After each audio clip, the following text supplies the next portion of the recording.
recording. I just want to show you guys. Somebody actually noticed my switches. Are you guys seeing that okay? Now you're probably wondering what this is about. Well, I'm going to tell you what this is about. You remember sometime back, my window over here on the driver window quit going up and down. Okay, now at one time in my life, and I got documentation of this, but I got to wait till I go to my mom's to show you guys a little bit of something. A long time ago. Now remember, now I'm 53 years old, so this is very possible.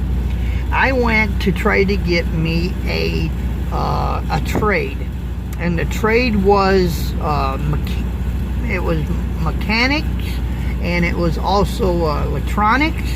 Electrical, I guess electrical. Let's go electrical. I wanted to learn the electrical on automobiles. So I learned this, and I actually went through this. So what I did here, this is the driver switch, and this is the passenger, and they were switched around. So what I ended up doing was I took the driver switch out. I threw it away, right?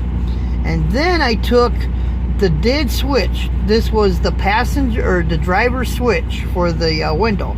I took the passenger switch because it worked. I can use this, and the passenger door would actually literally go up and down. So I took the passenger switch and I brought it over here to the driver switch. Now I had to do some modification on it because there's little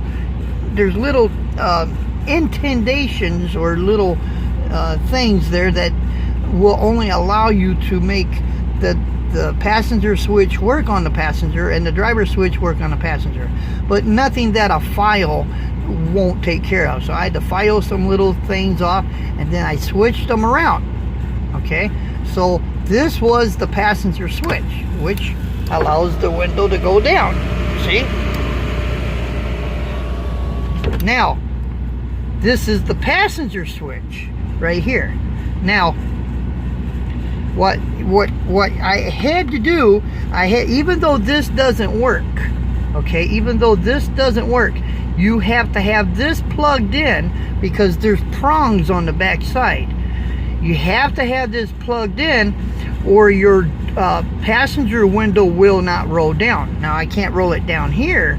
I can only go over to the actual, I can only go over there to roll it down.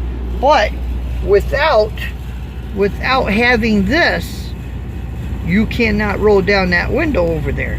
So to make a long story short, what I got to do next is I got to go to Freightliner, and I got to buy two switches. I'm going to buy two, even though this one's working, because I want to save this one. But I need a driver switch and I need a passenger switch. And as soon as I do that, then the driver switch will be back over here and the passenger switch will be back over here. And I still got my cover here, and I'll put my cover back. But the reason why I don't have the cover there is because I have it wired. Well, I didn't have to do nothing with the wires. All I did was switch them around.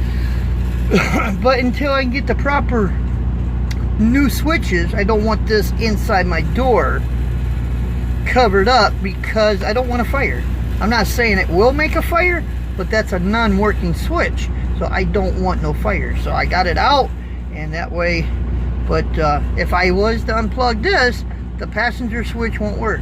So that's why I got it the way it is, and that's why it's out in the open. I just got to go to Freightliner and simply buy the two switches, and I think that's what we're going to do this week.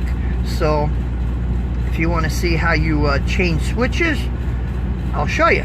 But anyway, I just thought I'd make this little video. Thank you for watching. Later.